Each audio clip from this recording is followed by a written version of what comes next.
नमस्कार दोस्तों, मैं हूँ जया कालरा और मेरे चैनल पे आपका स्वागत है। जी हाँ दोस्तों, आज फादर्स डे है, यानी कि पितृ दिवस। तो दोस्तों, आज मैंने सोचा क्यों ना मैं अपने दिल की कुछ बातें आपके साथ शेयर करूं, जो शायद मैं अपने पापा से भी कहना चाहती थी और कभी कह ना सकी। इनमें से कुछ बातें ऐसी भी होंगी जो आपको लगेगा कि बहुत आपके साथ भी कोई समानता है और आपने अब तक वो बात अपने पिता से नहीं कही है। तो दोस्तों, इंतज़ार मत करिए, जो दिल में है कह डालिए।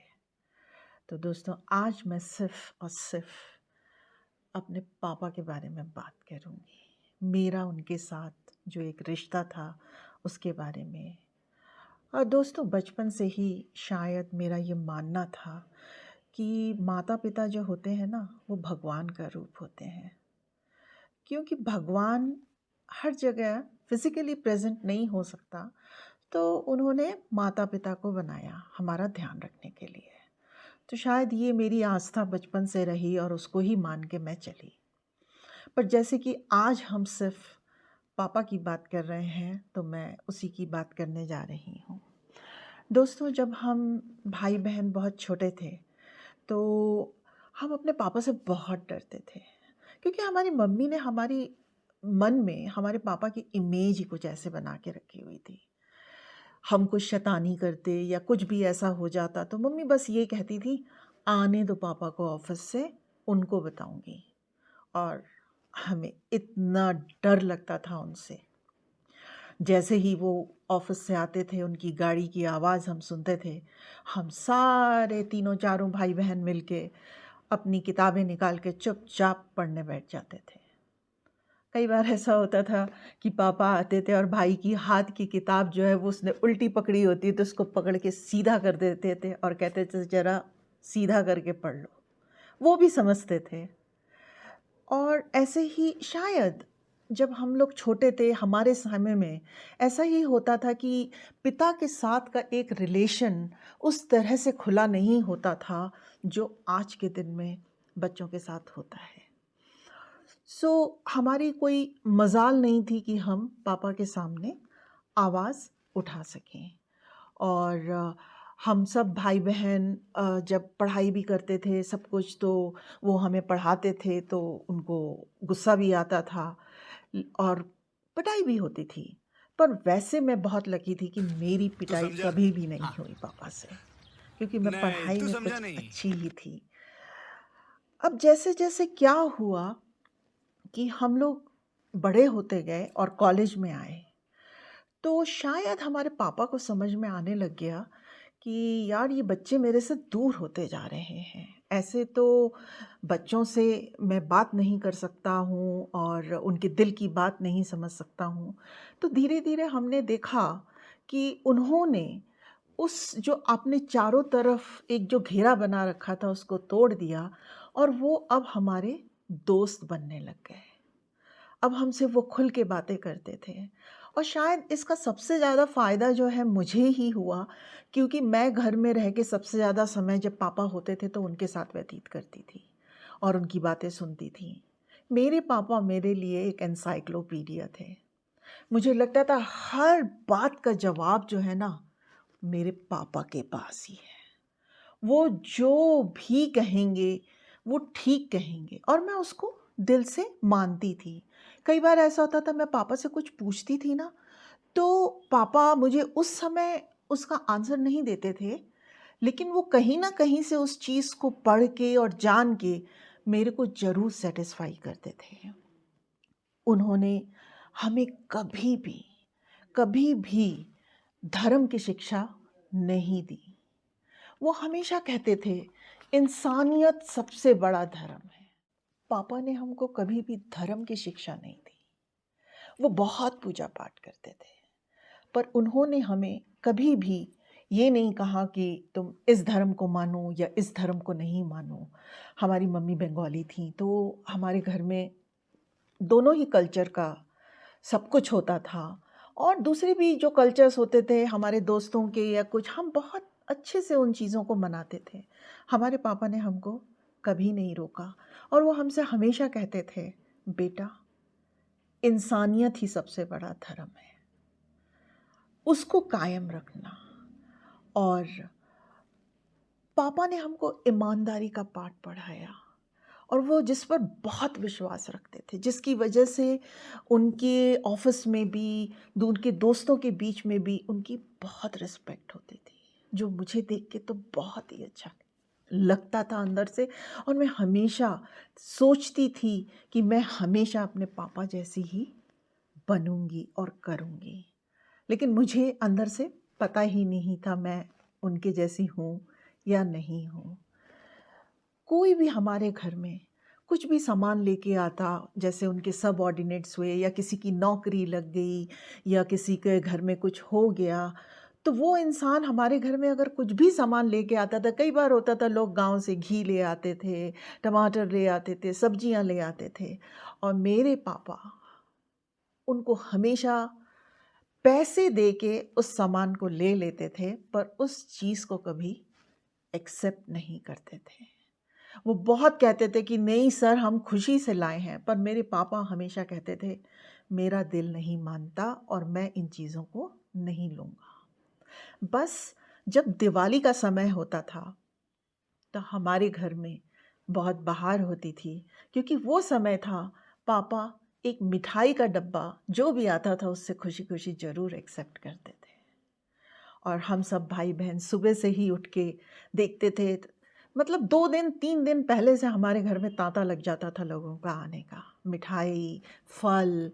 और आप मानेंगे नहीं कि हमारा पूरा मोहल्ला कभी भी मिठाइयाँ नहीं खरीदता था पूजा के सिवा दिवाली पे, क्योंकि उनको पता था कि इनके घर में इतनी मिठाइयाँ आएंगी और ये सब बांटने वाले हैं, और सब हम लोग पड़ोसियों को दे देते थे कि ताकि सब खुशी से खाएं, उसे कभी वेस्ट नहीं करते थे, गरीबों को भी दे देते थे। तो ऐसे थे मेरे पापा।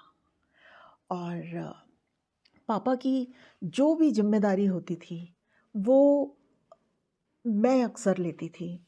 उनका टिफ़िन बनाना, उनका लंच पैक करना, या फिर उनका ब्रेकफास्ट होना, वो सब की जिम्मेदारी मेरी होती थी, और पापा उसको बहुत एंजॉय करते थे।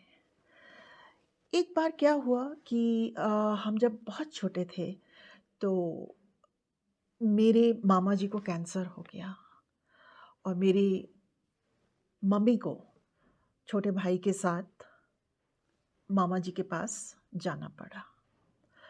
अब हम 3 भाई बहन, मतलब 2 भाई और मैं, पापा की ज़िम्मेदारी थी। उनको ऑफ़िस भी जाना है, घर का काम भी करना है, पर उन्होंने बहुत खूबी से उस चीज़ को निभाया। मैं क्लास सेकंड में पढ़ती थी। मैं पापा के साथ जाके किचन में उनके साथ रोटी बेलने की कोशिश करती थी, सब कुछ करती थी। वो सुबह सब्ज़ी बना के चले जाते थे। एक दिन की बात है, जब हम स्कूल से आए और आने के बाद हमने देखा कि खाना रखा है, और हमको पता था, पापा ने सिखाया था खाना कैसे गरम करना है, तो बड़े भाई ने खाना गरम कर दिया और हम तीनों भाई बहन खाने बैठ गए। पर शायद उस दिन भाइयों को कुछ ज़्यादा ही भूख लग गई थी। मैं बोलती रह गई कि पापा के लिए सब्ज़ी छोड़ दो, पर उन्होंने सारी सब्ज़ी, शायद स्वाद भी बहुत बनी थी, खा ली। अब मुझे अंदर से बहुत ख़राब लग रहा था कि पापा लंच पे आएंगे तो क्या खाएंगे। पापा का ऑफिस बिल्कुल साथ वाली बिल्डिंग में था। पापा जब लंच पे आए तो उन्होंने देखा कि सब्जी नहीं है। मैंने कहा, पापा आज तो सब्जी ख़त्म हो गई है। बोले, कोई बात नहीं बेटा, तुम एक काम करो, किचन से एक प्याज ले आओ और हरी चटनी जो मैंने बनाई है वो भी ले आना, और रोटी ले आओ। उन्होंने टेबल पे प्याज रखा और उसको मुक्का मार के तोड़ा। उस प्याज को उन्होंने प्लेट पे भी नहीं रखा, उन्होंने उस रोटी के ऊपर रख के हाथों में वो रोटी रखी, चटनी रखी, और वो उसको खाने लगे। और खाते खाते उनके आंखों से आंसू बह रहे थे। मुझको लगा हमने बहुत गलत किया, आज पापा के लिए खाना नहीं छोड़ा, सब्जी नहीं छोड़ी। लेकिन मैं उस वक़्त उन आंसुओं की वजह समझ नहीं पाई। मैंने पापा से खाने के बाद पूछा, पापा आप क्यों रो रहे हो? हम कल से ऐसा नहीं करेंगे। वो बोले, नहीं बेटा, ऐसी बात नहीं है कि तुमने मेरे लिए खाना नहीं छोड़ा या कुछ। बेटा मैं उन दिनों को याद कर रहा हूँ, जहाँ से मैंने शुरुआत करके जहाँ से आज मैं पहुँचा हूँ जहाँ, मैं उन पूछिए के दिनों को याद कर रहा हूँ और मैं उनको भूलना नहीं चाहता। हमेशा वो मुझे कहते थे, बेटा जहाँ से आए हो और जहाँ पहुँच रहे हो, लोग कहते हैं मुड़ के मत देखना, पर मैं कहता हूँ बेटा मुड़ के ज़रूर देखना, ताकि तुम्हें पता हो कि तुमने कैसे शुरुआत करी थी और आज तुम कहाँ हो। और इस बात का कभी घमंड मत करना, क्योंकि आज तुम अगर ऊपर हो तो नीचे भी गिर सकते हो। अपने आप को पहचानो और जानो। अब क्या था कि मैं जब बड़ी हुई और शादी हो गई, उसके बाद मैं ससुराल में आ गई। उन दिनों में तो मोबाइल नहीं होते थे। महीने में या 2 महीने में ही सिर्फ एक बार पापा मम्मी से बात होती थी। तो बहुत कुछ कह नहीं पाते थे सबके सामने, ट्रंक कॉल में दिल की बात नहीं कह पाते थे और अंदर अंदर महसूस के रह जाते थे। लेकिन जब साल में एक बार 1 महीने के लिए या 15 दिन के लिए पापा के घर जाते थे, तो वो हमारा सबसे मस्ती भरा टाइम होता था, क्योंकि सबसे ज़्यादा टाइम मैं पापा के साथ बिताती थी। वो जहाँ जाते थे मुझे अपने साथ ले जाते थे। उनको मार्केट जाना है, उनको फ्रूट खरीदना है, उनको कहीं भी जाना है, हम पार्क में चले जाते थे। अब ऐसा था कि हम अपने सुख दुख बांटते थे। वो अपनी कुछ कहते थे, मैं अपनी कुछ उनको सुनाती थी। और पापा मेरे बहुत भावुक थे। ऐसे तो वो बहुत ज़्यादा बात नहीं करते थे, पर मजाकिया बहुत थे। और जब बोलते थे तो बहुत सटीक बोलते थे, बहुत मज़ा आता था। तो हम लोग ऐसे ही अपने दिलों की बातों को शेयर करते थे और हर सुख दुख को, और उनको किसी का भी दुख झेलना अच्छा नहीं लगता था। बहुत भावुक थे तो आंखों में अक्सर उनके आंसू आ जाते थे। उनके अंदर सेवा का भाव बहुत ज़्यादा था, बहुत ज़्यादा था। और वो अक्सर मुझे कहते थे, बेटा मैं रिटायर होने के बाद भी कुछ ऐसा करूँगा जिससे मैं समाज सेवा कर सकूँ। और उन्होंने बिल्कुल वैसा ही किया। उन्होंने अपने रिटायरमेंट के बाद होम्योपैथिक की पूरी शिक्षा प्राप्त करी, एग्ज़ाम दिया और उसके बाद वो फ्री में लोगों की सेवा करने लग गए और लोग उनसे ठीक होने लग गए। कभी-कभी मेरी मम्मी बहुत नाराज़ हो जाती थी। रात में 2 बजे भी कोई इसको बुलाता है ना, ये चले जाते हैं।